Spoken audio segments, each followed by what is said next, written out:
sur Hashtag Protestant 2.0, je suis heureuse de vous retrouver en ce lundi le 18 janvier. On est à Mittesheim. Je vous propose de démarrer la journée avec un extrait du Nouveau Testament. On est dans l'évangile de Matthieu au chapitre 9, un passage qui nous concerne tous puisqu'il est question de notre rapport à la vie mais aussi au jeûne.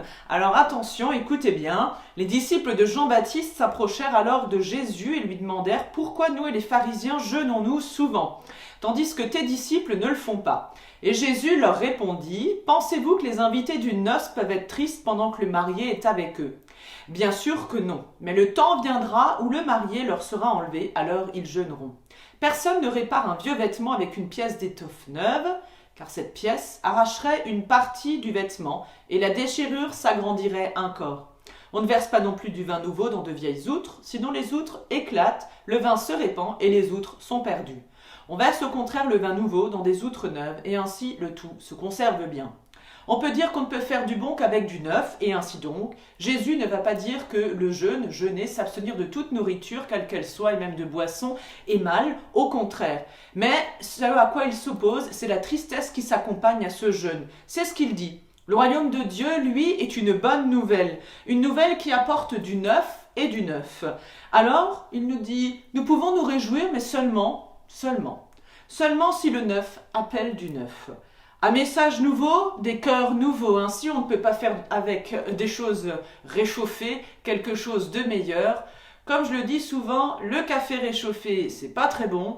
Alors, le Seigneur nous invite à renouveler chaque jour nos forces dans la prière. Et à travers ce petit morceau de l'évangile de Matthieu, on comprend que ce n'est pas le fait et l'action de jeûner qui est négative, mais c'est ce avec quoi tout ce que nous chargeons ce jeûne derrière, notre réflexion, nos pensées. Nous pouvons nous décharger de tout cela en confiant au Seigneur, en lui remettant tout, dans la prière et en toute confiance.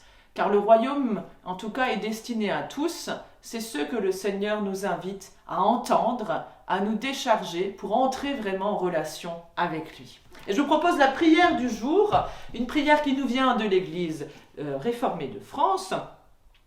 Seigneur, maître du temps, fais que je sois toujours prêt à te donner le temps que tu m'as donné. Oui, maître du temps, aide-moi à trouver chaque jour le temps de te rencontrer, le temps d'écouter les autres, le temps d'admirer, le temps de respirer, le temps de me taire, le temps de m'arrêter.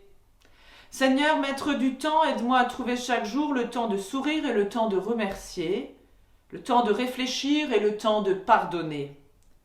Seigneur, maître du temps, aide-moi à trouver chaque jour le temps d'aimer, le temps de prier. Oui, je te donne toutes les heures de cette journée, tous les jours de ma vie, jusqu'au moment où mon temps sur la terre sera fini. Amen. Et je vous souhaite une super belle journée, un bon début de semaine dans la paix du Seigneur. Et je vous dis donc à demain pour la prière du petit-déj.